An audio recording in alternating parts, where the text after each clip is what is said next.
Hello friend, मैं सुधीर चौहान आपके अपने यूट्यूब चैनल मैथ 1 में आपका हार्दिक स्वागत करता हूँ। यानी डेयर फ्रेंड, इसके पहले मैं आपको वीडियो बताया था जिसमें मेरा गला काफ़ी ख़राब हो गया था। गला अब भी कुछ आराम नहीं, लेकिन पहले से बहुत रिलीफ मिल गया था फ्रेंड। उसी को मैं ध्यान रखकर हुआ कि कुछ बच्चे डिमांड कर सके बोर्ड पेपर करा दीजिए, मैथ्स का बोर्ड पेपर करा दीजिए, साइंस का बोर्ड पेपर करा दीजिए, यानी जो मॉडल पेपर होता है तो मैं कराऊंगा फ्रेंड। उसी को ध्यान रखकर होगा। मैं कुछ पहले से रिलीफ मिल गया, इसलिए मैं वीडियो लेकर आया हूँ। जिसमें से आप मैं ऊपर देख रहे हो कि यूपी बोर्ड मॉडल पेपर 2022, यानी इसमें आपको यूपी बोर्ड का जो मॉडल पेपर मिलेगा 2022 का मिलेगा। आज का जो वीडियो होगी मैथ की होगी, यानी कि जब यहाँ बात कर रहे हैं यहाँ पे मैथ, यानी कि मैथ का मॉडल पेपर होगा। कैसे कैसे मॉडल पेपर आता है, कैसे क्या होता है, उसके बारे में क्या करेंगे आज बात करेंगे। यानी कि ये मैथ का होगा, इसके बाद मैथ का होगा, फिर साइंस, फिर मैथ, फिर साइंस, ऐसे आपको क्या होगा मिलता रहेगा। यानी फ्रेंड लगभग आपका जो बोर्ड पेपर होगा या तो मार्च में तो संभावना फ्रेंड कम है, यानी कि जो बोर्ड पेपर होगा या तो आपका अप्रैल में होगा या तो मई में होगा। मैं कह नहीं सकता डिक्लेयर, लेकिन आपको मान के चलिए कि मार्च में नहीं होगा, होगा तो अप्रैल में होगा या तो फिर मई में होगा। लेकिन ये मान के चलिए कि 90% चांस है कि मार्च में पेपर होने वाला नहीं है। तो मैं डायरेक्टली मैं नहीं कह सकता कि नहीं होगा, लेकिन मैं जो मानना है कि 90% जो चांस मेरा कह रहा है कि वो मार्च पेपर नहीं होगा। तो जो आपका पेपर होगा, यानी कि अगर बोर्ड पेपर की बात करूँगा, लगभग मेरे पास 30 या 35 प्रैक्टिस सेट है, मॉडल पेपर है। अगर मैं उसको पूरा कराऊंगा, अगर आप उसको पूरा देख लेते हैं, आप पूरा कीजिए, उसको सॉल्व करते हैं फ्रेंड ना, तो आपका जो 70 नंबर का जो मैथ का पेपर आता है उसमें 70 में 70 आएंगे, यानी कि 70 आउट ऑफ 70, उससे बाहर नहीं जाएगा अगर आप ध्यान लगाकर पढ़ेंगे तो। और फ्रेंड आप लोगों ने मेरा काफ़ी सपोर्ट किया, मेरा गला काफ़ी खराब था, उसके बावजूद आप लोगों ने काफ़ी किया सपोर्ट किया। और कुछ बच्चे डिमांड कर सर पेपर करिए, बोर्ड पेपर करिए, मॉडल पेपर करिए, तो फिर मैं करा रहा हूँ। और दूसरी बात रह गई कि जो वनडे एग्जाम की तैयारी करते हैं, आरआरबी एनटीपीसी ग्रुप डी हो गया, उसका भी पोस्टपोन्ड हो गया, तो मुझे करा रहा हूँ तो उसको भी उनके लिए भी फेल क्या होगा, काफ़ी हेल्पफुल मिलेगा जो क्वेश्चन मैं करा रहा हूँ। कहीं ना कहीं दोनों का पेपर क्या होगा मिलता रहेगा। तो फ्रेंड आज का मैं मॉडल पेपर का पहला क्वेश्चन लेकर चलता हूँ जो आपकी स्क्रीन पर दिखाई देगा। तो फ्रेंड आपके सामने पहला सवाल है, अच्छा सवाल है, दिया है। जो सवाल दिया आपके एग्जाम में 2 मार्क्स का आएगा कि एक लंब वृत्तीय शंकु की त्रिज्या 6 सेंटीमीटर है। यानी दिया क्या है कि एक लंब वृत्तीय शंकु की त्रिज्या 6 सेंटीमीटर है तथा ऊंचाई कितना है 8 सेंटीमीटर है। तो पूछा क्या है कि शंकु का वक्र पृष्ठ ज्ञात कीजिए। यानी कि सबसे पहले पता ये होना चाहिए कि शंकु का वक्र पृष्ठ क्या होता है, क्या नहीं होता है। तो मेरा कहना मतलब होगा कि अगर आपको फार्मूला पता होगा तो सवाल बहुत बड़ा नहीं है। तो पूछा सवाल अच्छा है, यानी कि एक लंब वृत्तीय शंकु की त्रिज्या 6 सेंटीमीटर, ऊंचाई 8 सेंटीमीटर, तो शंकु का वक्र पृष्ठ ज्ञात कीजिए। मैं आपको बताना चाहता हूं कि शंकु का जो वक्र पृष्ठ होता है, जैसे इसका जो फार्मूला होता है, शंकु का वक्र पृष्ठ होता है, वो क्या होता है पाई आर एल, यानी यहाँ पे फार्मूला आता है शंकु का वक्र पृष्ठ का। क्लियर हुआ। अब इसमें क्या है कि अब देखिए क्या क्या दिया है, यानी आर का मान तो दिया है कि आपका 6 सेंटीमीटर है, क्लियर हो गया। एच का मान दिया आपका 8 सेंटीमीटर हुआ, हो गया। लेकिन मेरा कहने का मतलब हुआ यहाँ पे तो यल है ना, यानी यल मतलब क्या होता है तिर्यक ऊंचाई। यल बराबर क्या होता है तिर्यक ऊंचाई। तो मुझे तिर्यक ऊंचाई पता नहीं, अगर तिर्यक ऊंचाई पता होगी तभी तो इसको निकाल सकते हैं। अगर जब तक नहीं पता तो निकालेंगे नहीं। तो आपका फार्मूला होता है, यानी कि तिर्यक ऊंचाई का फार्मूला क्या होता है, एल बराबर होता है अंडर रूट एच का स्क्वायर प्लस आर का स्क्वायर। एल निकाल लीजिए यहाँ से, एल बराबर क्या हो जाएगा अंडर रूट एच का मतलब 8 का स्क्वायर, आर का मतलब 6 का स्क्वायर। एल बराबर आपके ना जाएगा 8 8 64 हो गया, 6 6 का 36 हो गया। एल बराबर कितना हो गया अंडर रूट 100। आपको पता होगा कि करणी के माउथ में अगर कुछ नहीं रहता है तो 2 छिपा होता है। क्लियर हुआ। तो मुझे 2 का जोड़ा मिलाना है, तो मैं इसको लिख सकता हूं अंडर रूट में 10 गुणा का 10, यानी एल का मान कितना है आपका 10 सेंटीमीटर आ गया। क्लियर हो गया। यानी एल का मान आ गया, तो आपको निकालना क्या है शंकु का वक्र पृष्ठ ना। तो शंकु का वक्र पृष्ठ का फॉर्मूला अभी हमने लिखा था क्या पाई आर एल। तो फ्रेंड पाई का मान मैं रख लेता हूं 22/7, आर का मान कितना हो गया आपका 6 और एल का मान कितना निकाला अपना 10 निकाला, हो गया। यानी ऊपर गुणा करेंगे तो हो जाएगा 1320 बटा कितना हो जाएगा 7, तो कितना आ गया सेंटीमीटर स्क्वायर आ गया। तो यानी आपसे जो पूछा था कि एक लंबवृत्तीय शंकु की त्रिज्या 6 सेंटीमीटर तथा ऊंचाई 8 सेंटीमीटर है, शंकु का वक्र पृष्ठ ज्ञात कीजिए, तो शंकु का वक्र फॉर्मूला क्या होता है, पाई आर एल होता है। क्लियर हो गया। आर का मान 6, एच का मान 8, एल हमको पता नहीं है, लेकिन हमको पता है कि एल बराबर होता है √h² प्लस आर स्क्वायर। हमने एल का मान निकाले, कितना आ गया 10 आ गया। तो फार्मूला पर रख दीजिए पाई आर एल, पाई का मान 22/7 गुणे 6 गुणे 10, गुणा करके कितना आ गया 2320/7 सेंटीमीटर स्क्वायर आ गया। यानी कि बहुत ही सिंपल सा होता है। फ्रेंड मैं आपके सामने अगला क्वेश्चन लेकर चला, जो आपको स्क्रीन पर दिखाई देगा। गाइस आपके सामने अगला सवाल दिया है, एक ठोस अर्धगोले पर खड़े एक शंकु के आकार का है, मतलब कह रहा है एक ठोस अर्धगोला है, ठीक है, और उसके ऊपर एक शंकु है। क्लियर हो गया। यानी मतलब कह रहा है कि एक नीचे अर्धगोला है और अर्धगोले के ऊपर एक शंकु बना है, जिनकी त्रिज्याएं 1 सेंटीमीटर, यानी कि जो आपका शंकु है और अर्धगोला है, दोनों की त्रिज्या आपस में क्या है, बराबर है। क्लियर हो गया। तथा शंकु की ऊंचाई उसकी त्रिज्या के क्या है, बराबर है। यानी कि जो शंकु की त्रिज्या है वही क्या है, शंकु की ऊंचाई है।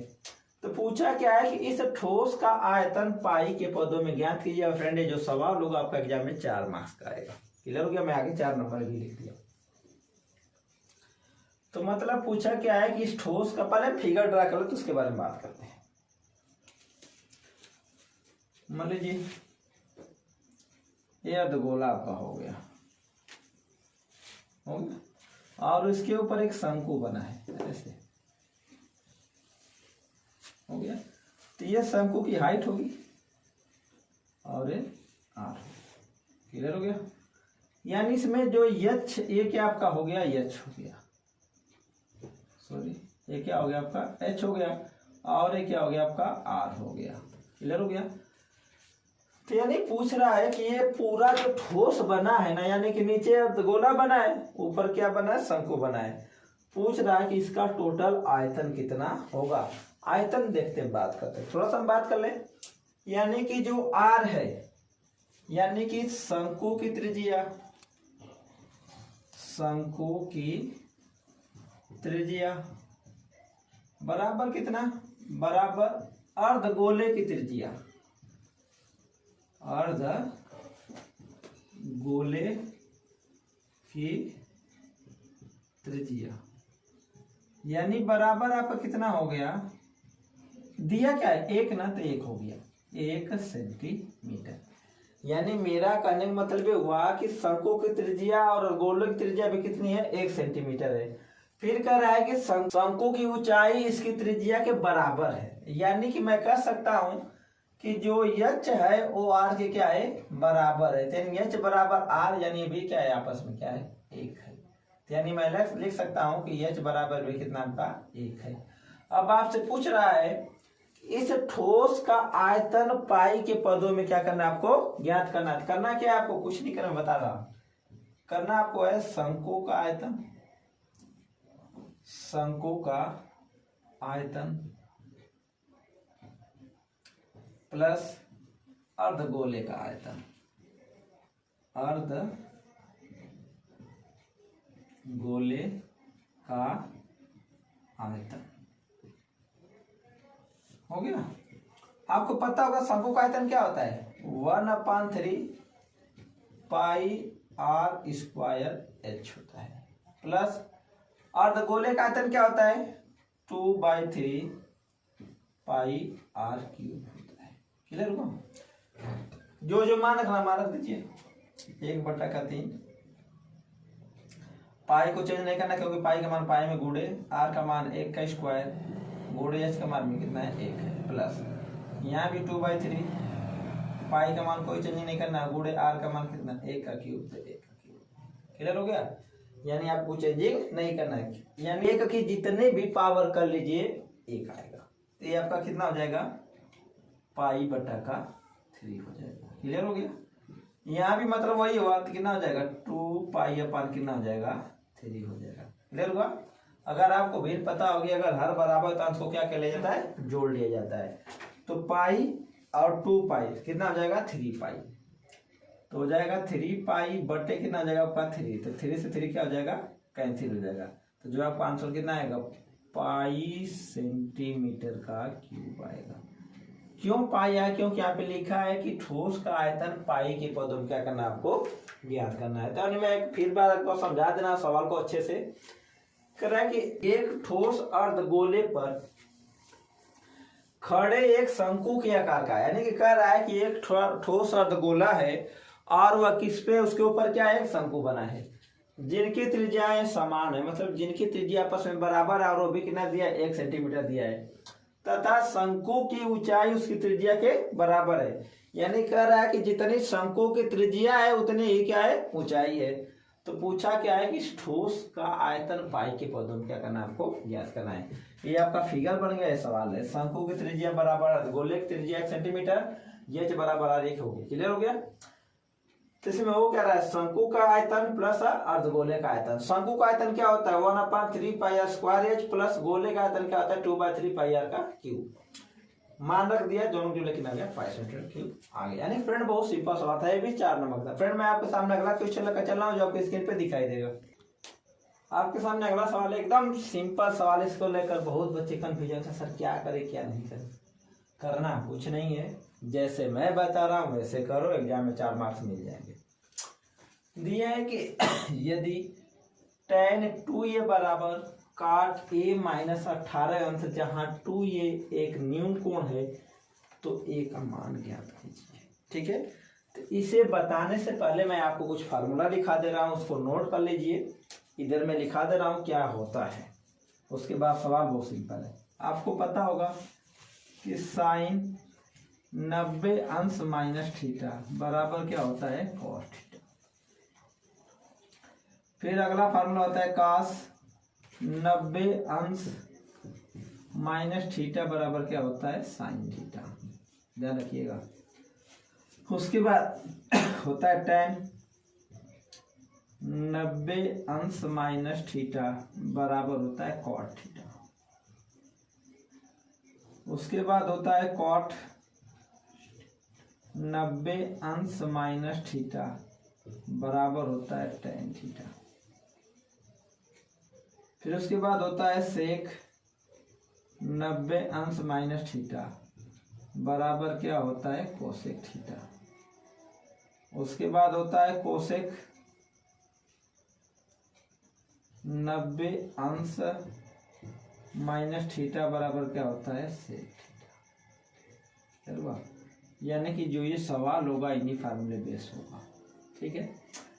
अब ध्यान रखिएगा मैं सवाल में स्टार्ट करना शुरू करता हूं। तो आपका दे रखा है tan 2a बराबर काट a माइनस 18। क्लियर हो गया। अब आपको करना क्या है या तो tan को काट बना दीजिए या तो काट को tan बना दीजिए। मेरा कहने का मतलब ये हुआ यानी एक तरफ tan है और एक तरफ क्या है कॉट है। तो इसमें से आपको करना क्या है दोनों को चेंज करना है। किसी एक को चेंज करना है या तो tan को काट बनाइए या तो काट को tan बनाइए। किसी एक को सॉल्व कीजिए। तो मैं इसको चेंज करता हूँ। तो अगर मुझसे कोई कह दे कि tan 2a आपको लिखना है मुझसे कोई कह दे कि आपको tan 2a लिखना है तो आप कैसे लिखेंगे। मैं कहूँगा ऐसे लिखूंगा। क्या लिखूंगा ऐसे काट लिख सकता हूँ 90 अंश माइनस 2a। क्यों लिख सकता हूँ क्यों क्योंकि मैं यहाँ फार्मूला लिखा दिया हूँ कि काट 90 अंश माइनस थीटा बराबर क्या होता है tan थीटा। देखिए इस 90 से मतलब कोई नहीं होता। मतलब किससे होता है जो थीटा उससे मतलब होता है। तो वही चीज मेरा हुआ कि इसको मैं लिख सकता हूँ काट 90 माइनस 2a बराबर tan 2a बराबर इसको चेंज नहीं कर रहा काट को काट tan दे रहा हूँ। हो गया ये हो गया काट a माइनस 18 अंश। काट से काट क्या हो गया कैंसिल हो गया। बचा आपका कितना 90 माइनस 2a और इधर कितना बचा a माइनस 18। क्लियर हो गया। तो मैं इधर लाता हूं तो 90 प्लस इधर आएगा तो प्लस हो जाएगा। इधर कितना हो जाएगा a प्लस 2a। इसको जोड़ दीजिए तो ये आपका कितना हो जाएगा 108। ये कितना हो जाएगा 3a। ए का मान निकालिए कितना हो जाएगा 108 बटा का कितना हो जाएगा 3। इसको डिवाइड कर दीजिए कितना हो जाएगा a बराबर 3 3 का 9 3 6 18। तो आपका ए का मान कितना है 36 आंसर आ गया। क्लियर हो गया। अगर मान लीजिए दूसरा तरीका है कि आप tan को ना चेंज करके कार्ड को करना चाहते हैं, कार्ड को कर लीजिए, वो भी आंसर उतना ही आएगा। जैसे मैं लिख सकता हूँ tan 2a बराबर, कार्ड को चेंज करना है तो लिख सकते हैं tan बड़ा कोष्टक 90 अंश माइनस a माइनस का 18 अंश। ये लगाना लगा सकते हैं, कोई दिक्कत नहीं है। tan से tan क्या हो जाएगा कैंसिल हुआ, बचा कितना आपका 2a। इधर कितना बचा 90। अब आपको पता है कि किसी भी ब्रैकेट के आगे अगर साइन माइनस है तो अंदर वाला साइन क्या होता है चेंज हो जाता है, प्लस रहेगा तो माइनस, माइनस रहेगा तो प्लस। इधर माइनस है ये माइनस ही हो जाएगा और प्लस कितना हो जाएगा 18 अंश हो गया। इधर ये को लाइए तो 2a और प्लस क्या हो जाएगा a बराबर 90 प्लस 18 जोड़ दीजिए तो 2 और 1 कितना हो जाएगा 3a बराबर कितना हो गया 108। फिर 3 से भाग देंगे 3 3 कितना 3 6 18। फिर a बराबर कितना देगा 3 यानी कि 36 आंसर जाएगा। यानी कि आप किसी भी विधि से सॉल्व कीजिए आंसर आएगा उतना ही। यानी कि मेरा कहने मतलब कि जो आपसे सवाल पूछा था कि यदि tan 2a बराबर काट a माइनस 18 अंश जहाँ 2a एक न्यून कोण है, न्यून कोण किसे कहते हैं मैं भी समझा देता हूँ कि वे कोण जिनका मान 90 अंश से कम होता है उन्हें क्या बोला जाता है न्यून कोण कहा जाता है। तो देखिए 90 अंश से कम है तो पूछा था कि ये का मान ज्ञात कीजिए, तो हमने क्या किया इस विधि से सॉल्व करना चाहते हैं चाहे इस विधि से सॉल्व करना चाहते हैं, दोनों से आपका वही आंसर हो जाएगा। बस ध्यान रखिएगा जो मैं 6 फार्मूला लिखा है इसको याद कर लीजिए। ये कहीं ना कहीं ये जो सवाल दिया है ना, ये सवाल चाहे इस विधि से पूछे चाहे यहाँ पे कुछ भी लिखकर पूछे, ये सवाल एग्जाम में 100% बनेगा। tan के जगह पे साइन कर सकता है, कॉस कर सकता है, सेक कर सकता है, लेकिन सवाल एक आएगा एग्जाम में। फ्रेंड आपके सामने मैं अगला क्वेश्चन लेकर चल रहा हूँ जो आपकी स्क्रीन पे दिखाई देगा। आपके सामने अगला सवाल है, दिया है कि विमाओं 5.5 सेंटीमीटर गुड़े 10 सेंटीमीटर गुड़े 3.5 सेंटीमीटर वाला एक घनाभ बनाने के लिए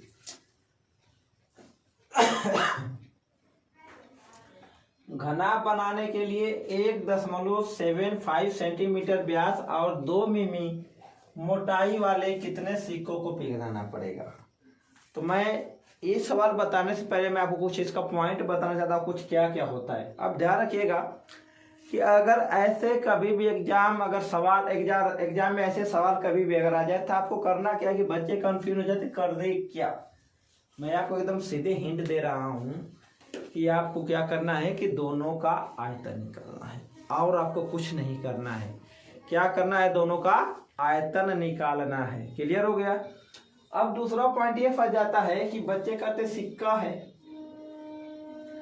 अब सिक्का में गोला रखें कि क्या रखें। तो मैं आपको बता देना चाहता हूं कि अगर कभी भी एग्जाम में सिक्का वाला सवाल आ जाए कि कितने सिक्कों को पिघलाना पड़ेगा तो आप याद कर लीजिए या कहीं लिख लीजिए, बस आपको सोचना है कि बेलन की बात हो रही है। क्यों? क्योंकि मतलब क्या हुआ कि जब एक सिक्के के ऊपर मान लीजिए कोई कॉइन है, इसके ऊपर एक और कॉइन रखा, इसके ऊपर और एक कॉइन रखा, इसके ऊपर और एक कॉइन रखा, तो जो ये आकृति बनती जा रही है ना ये बेलन की आकार की बनती जा रही है। ठीक है, क्लियर हो गया। तो कंफ्यूजन में कभी मत पड़ेगा कि इन्हें आपको निकालना क्या है। हाँ, दूसरा ये होता है कि किसी चीज को अगर पिघला करके जब कोई चीज बनाया जाता है ना तो दोनों का आयतन क्या होता है सेम होता है। यानी कि जैसे मान लीजिए पेन है, इस पेन को मैंने क्या किया पिघलाया, आप पिघला कर मान लीजिए मुझे कुछ बनाना है, मुझे गोली बनानी है, तो मेरा कहने मतलब हुआ कि इसको बनाने में जितना मटेरियल यूज हुआ है तो गोली भी बनाने में तो उतना ही मटेरियल यूज होगा ना, क्योंकि इसी को पिघलाकर हम बना रहे हैं। तो मतलब क्या होता है दोनों का आयतन क्या होता है सेम होता है। ध्यान रखिएगा। तो आपको करना क्या है इसमें, करना क्या है घनाभ का आयतन, घनाभ का आयतन बराबर बेलन का आयतन बेलन का आयतन हो गया। अब को पता हो घनाभ का आयतन क्या होता है लंबाई गुणे चौड़ाई गुणे ऊंचाई। बेलन का आयतन कितना होता है आपका, होता है पाई आर स्क्वायर एच, ये होता है, कोई बात नहीं। अब यहाँ पे एल का मान लीजिए, मैं क्वेश्चन में रख लेता हूँ, एल का मान लीजिए 10 सेंटीमीटर है,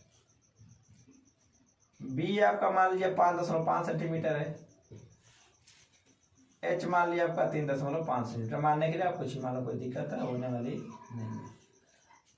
हम बेलन के आयतन में हमको क्या चाहिए, आर चाहिए, एच चाहिए, तो यानी कि मतलब दे रखा है डी का मान कितना दिया है 1.75 सेंटीमीटर दिया है ना, तो आर का मान कितना हो जाएगा 1.75 बट्टे कितना आ जाएगा 2 सेंटीमीटर हुआ।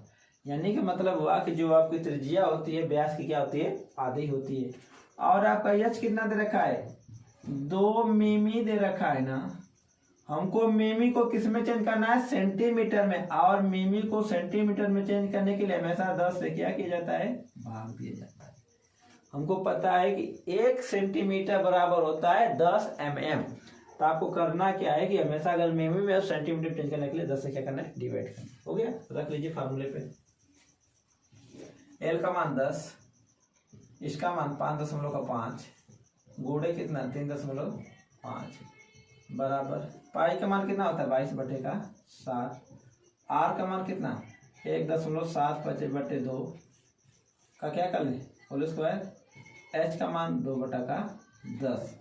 अब आपसे पूछ रहा है कि कितने सिक्कों को पिघलाना पड़ेगा, यही ना, मैं इधर इसको थोड़ा लिख देना चाहता हूँ। यानी जो आर का मान दे रखा था आपका 1.75 बटे क्या देखा था 2, और जो एच दिया था कितना दिया था आपका 2/10 दिया था।